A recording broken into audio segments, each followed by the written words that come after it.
And good morning, Minecraft. This is Mr. Kassarian, and welcome to another episode of my Let's Play series. So, how's everyone today? Good, I hope? Good. So today we're working on moving our ore processing upstairs, and I've made what might be a controversial decision. An executive decision. We're not going to use the ore washing plants anymore. We are getting more than enough liquid ore coming in just by volume of mining. So I really don't have to worry about ore processing issues on two systems. But the issue is that we're going to be using a lot of overclocker upgrades. So let's try and get ourselves some of these transformer upgrades. And I need 8 of them. Missing 8 gold cable and 35 iron plates. I hooked it all in. So let's get 35.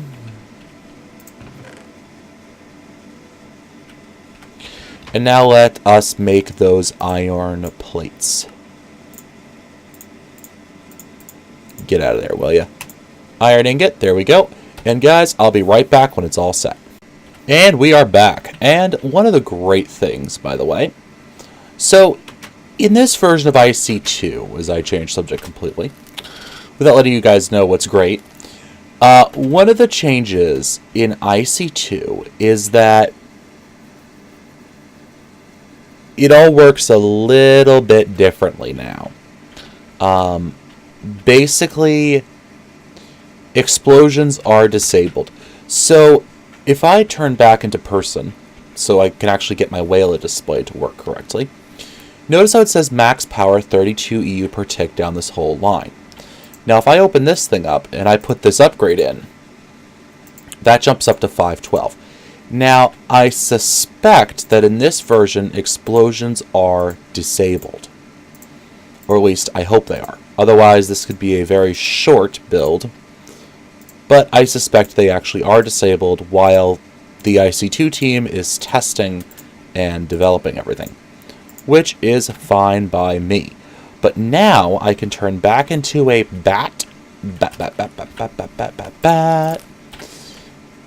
And let's take a look outside.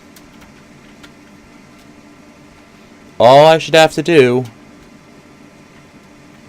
is hook up this cable. And if we hear a boom, we know that either I screwed it up. There we go. No boom. Okay, we're good. So let's see how this looks. These guys should all have power. That's good. That's good. And now we can start crafting a few more upgrades that we're going to want to have. And let me show you what those upgrades are. If you notice, I didn't leave any space for piping or cabling in there. I just connected them straight away. That's fine. That should be all set and okay. Because what we're going to make, 1, 2, 3, are 3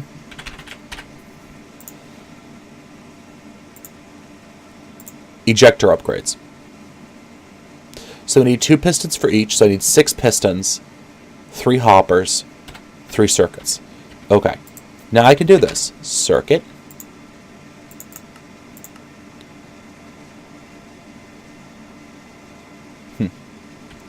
Alright, so I need 3 iron plates.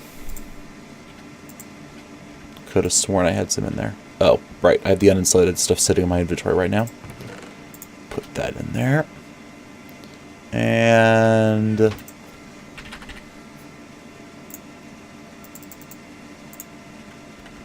let's get this going up over here. There you go. In the meantime,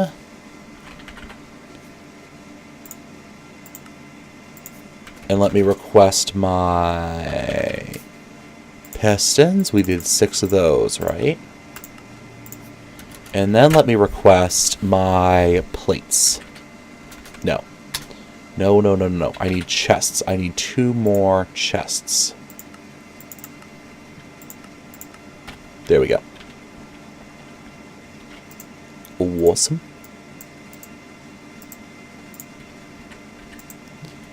Yoink, yoink. We should see those chests showing up any second now. Thank you very much. There we go. We can return those back in there. We need to get our plates out. Wait, was that just showing?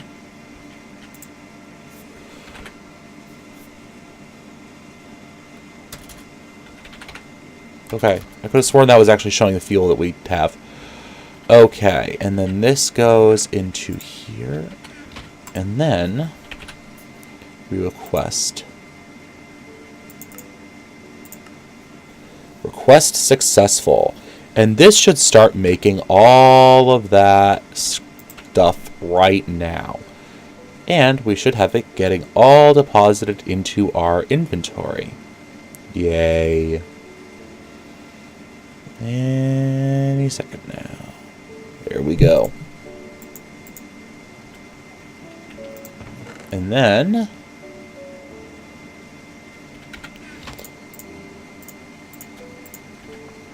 all right. So now if I place all this stuff in there,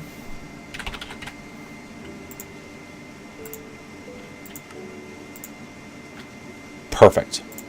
Oh, I have more stuff in here. Okay. Let me just take some of this stuff out. Iron. Alu.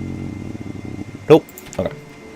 So, let us take a look at how this stuff works. Do I have any cobble on me?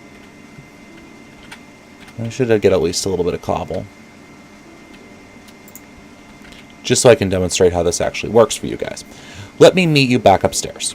Alright, so the way these things work is that what you do is you right-click with it on the side of a block that you want it to output from. So if I want it to output to the bottom, I click on the bottom of the block. Okay? So now they should all be automatically outputting to the bottom. So let's place these in here. And this one goes over here. Alright, so let's demonstrate this. Let me get out my digger's backpack. And get out a bit of cobblestone. And I'll put the cobblestone in the macerator. And we'll put the cobblestone in the macerator. And we'll put the cobblestone in the macerator. And yes, we're going to have to get some overclocker upgrades for these. No problem. Absolutely no problem. We will do that. Now what we should see is as soon as this thing finishes, boop, and it's being turned into glass inside the electric furnace. Nice. Okay, so that's working. So now all we'll have to do is we'll just have to pipe in or output our ores into the top slot of these macerators and then just yank them out the front of these electric furnaces. Now these electric furnaces on the side, that's for stuff that just gets smelted and doesn't get macerated, of which there's a fair amount, so that'll be fine. Okay, let me come right back when we're ready for the next part of this. Alright, and we're back. As you can see, I hooked up my precision export and import buses. Now, the reason I'm using Precision Import is because they have this mode that allows you to move whole stacks of items at a time, which I find to be wicked useful. And, unlike the basics, they actually allow us to choose a series of items to export. Now, I'm going to populate these guys off camera, because it's going to require me going down into my mining caves, digging around, finding stuff, figuring out what I put in where, and basically dealing with this manually. But we now have a very simple auto processing system that just tucks away neatly in one little corner of my my construction. And as you can see, I ran through. This is the beginning of this ME system here. We have our controller and our 2 drives. I haven't gotten around to making access terminals for it yet, but that will come in time. So, I am going to work on something else today. Something really cool. Something that's going to go right here. 1, 2, 3, 4, 5. So I'm going to figure out what I need for it, and then I'll talk to you guys, and I'll get that pulled together. I'm not going to show you the crafting, because I actually have it programmed into my logistics crafting system already. So I'm going to get ready for that, and I'll bring you guys back in when it's time to actually work on it. Alright, so because I have it actually hooked in, let's start. We're going to make ourselves a ME molecular assembly chamber. This is Applied Energistics Autocrafting, and it's really awesome. The first thing we're going to need are some containment walls. Let's get ourselves 30 of them. Now, I already have my logistics pipe system sitting downstairs, so that's going to start running. I figure I'll build a 5x5x4, just enough to fill up this space in here. Now let's just wait for those items to start showing up in my pouch. Nah, it's going to take a little while.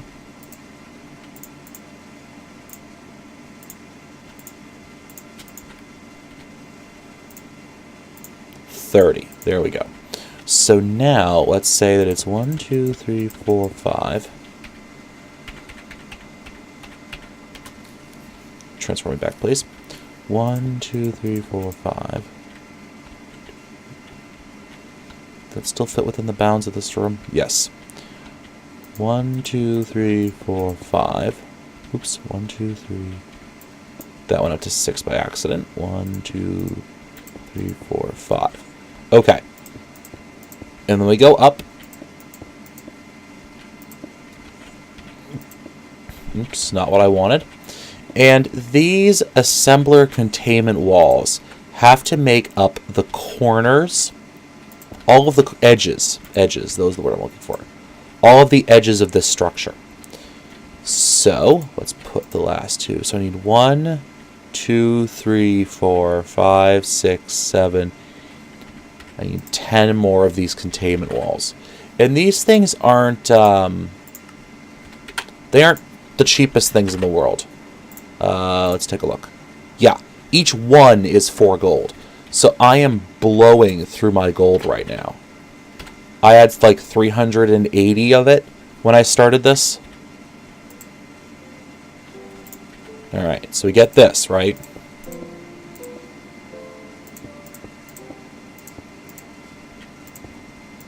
Okay, that's put together. Now we have to fill the inside spaces with heat vents.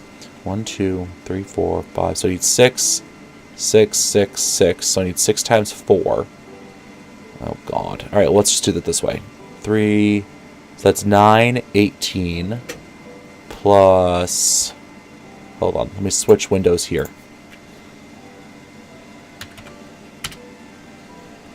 One 8 plus 6 times 3. 36. Let's say that that's right. Let us pretend that we need 36 heat vents.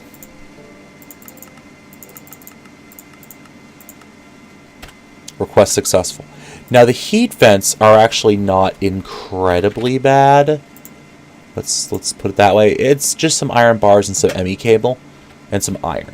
So it's not as bad as some other things. Alright, thank you, Nish. No, I'm just... Sorry, I popped into the Direwolf 20 IRC channel. Well, I'm stuck here today. Alright, let's start putting this thing together.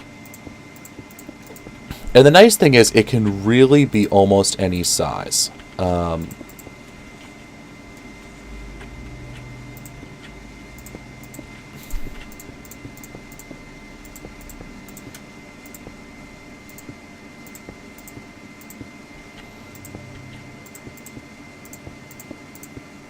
Like, I'm making this one fairly short and squat. So let's get 12 more.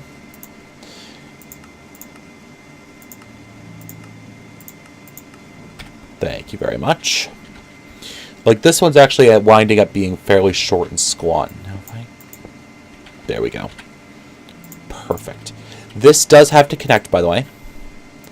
You'll see it doesn't connect right now, but don't worry, we'll fix that. Alright. How did I get 18 of these? I don't think I wanted 18 of these.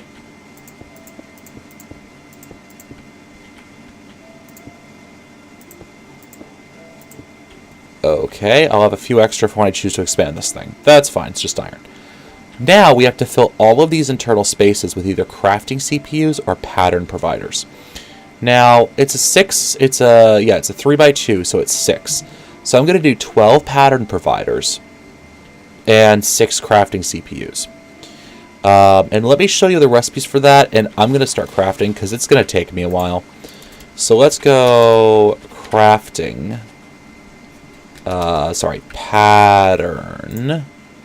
Pattern provider. Yeah. And then let's look at the crafting crafting CPU. Ooh, fluid crafting chamber. I don't know what that does, but that's cool.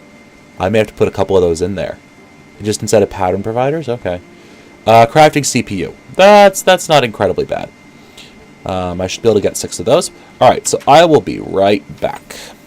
And we're back, ladies and gentlemen. Alright.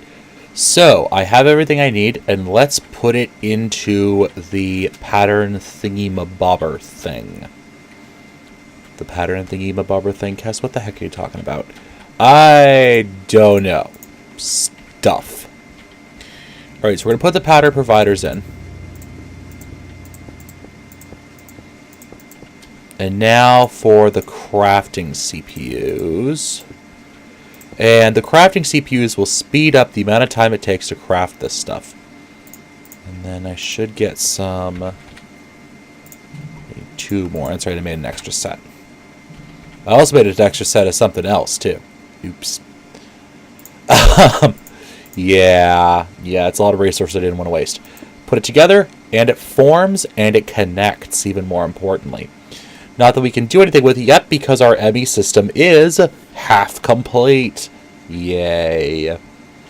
Alright, so what I'm going to do is build out a little building, a little wall here for this room. And I will meet you guys when I'm ready to do the next step. Alright, so I just put in a request for some blank ME patterns. That's what we use to code this thing. So, if you can tell, each one of those pattern storage units gave us 1 page worth of patterns we can store in this machine. Now, how do we store patterns in here? Let's get those. We use our pattern encoder. So, for example, let's say I wanted to tell it how to turn... Let's say how to make sticks. I could do one of 2 things. I could either take 2 wood and put it in here, or I could click on the recipe for a stick and teach it to the table. Now, I'm fairly certain that these are that these use or dictionary, so it won't matter. But just to make sure, I'm going to get myself some planks. Look at that, we have 2 of them. Now, let me clear this with that button. And let me get those 2 planks. Now, the cool thing is, if this is a recipe that uses the standard crafting handler, it'll fill that in automatically. Nice. So now we can see ME encoded pattern crafts 4 sticks with 2 oak wood planks. Alright, well, let's say I don't want to get all the items to do it. Well, let's say I want to teach how to craft a wooden gear.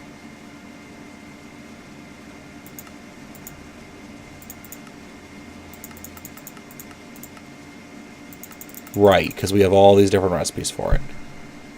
So let's just teach it like that in code. I'm hoping that's going to work. And then a stone gear. We can just shift-click it in, and I can pretty quickly teach it the entire crafting series. Iron gear, so I want gold gear. I can teach it pretty much the entire crafting series, diamond gear, for gears in just a couple minutes. 10 gears fine, electrum, okay. So now I want to teach it how to make an electrum gear, an invar gear, and that should be all we need. But that's not too bad. And if you noticed, it's nice and fast to do. Now, how about we teach it something a little bit more entertaining? How do you make a blank pattern again? Oops, hit the clear button. Alright, so now it can make itself some more patterns. Nice. So, alright, I'm going to transfer a lot of stuff up here. But we have a couple more things we want to work on first. So let me get working on that, and I'll be right back. So let's say I want to teach this machine how to make something that doesn't necessarily come out of a standard crafting operation. Well, what we can do for machine processing is we can place these ME interfaces down, like so. And we can also specify how we want them to behave by hitting them with a wrench. So there are going to be more machines in this line, so I just want to make sure that this system knows that, it needs to output down, okay? So now what we can do is we can tell this system, excuse me for a second, I can tell this system that, let's get some nether quartz and some nether quartz dust, all right? And there are going to be other machines up here too that we need to move into place in not too short of a time frame. And if you tell me that they're not hooked up to power, you'd be entirely accurate that they are not. So, do we have this yet? Yes. Now, because this isn't a crafting operation, when I put this in, it's not going to give me an output. But what I can do is click that into there to get myself an output and set it manually. That's the electric furnace. And we just put it in there into the processing slot. Shiny. And I hooked up a basic import bus to the front. Awesome. I like it a lot. So I'm going to be moving all the crap that's downstairs. I'm going to be moving up here. And in between, well, I'll be right back. I just want to check how much time I have left on this episode. And the answer to that is not enough. Okay, so what I'm going to do in between this episode and next is get this system more set up. I'm also going to move my plate creation up here. And then we're going to start working on finishing up how to make this thing nice and speedy. Even though it is pretty fast, it still takes a little bit too long for it to actually operate. So I'll be right back in the next episode, ready to take care of it. Also, guys, I want you to go check out a streamer, League of Sebastian. He is on Twitch, twitch.tv/League of Sebastian. He's awesome. He does Counter-Strike Global Offensive. He does League of Legends. And most importantly, he does modded Minecraft. So, ladies and gentlemen, go check out League of Sebastian on YouTube. He's a great streamer just starting out. I know for a fact he usually streams what is, for me, Tuesday morning, Eastern Standard Time. So yeah, go check him out. Go take a look. Give him a hand. Grow his channel. All right, this has been Mr. Kassarian. I want to thank you all for watching. And, yeah, guys, as always, happy mining.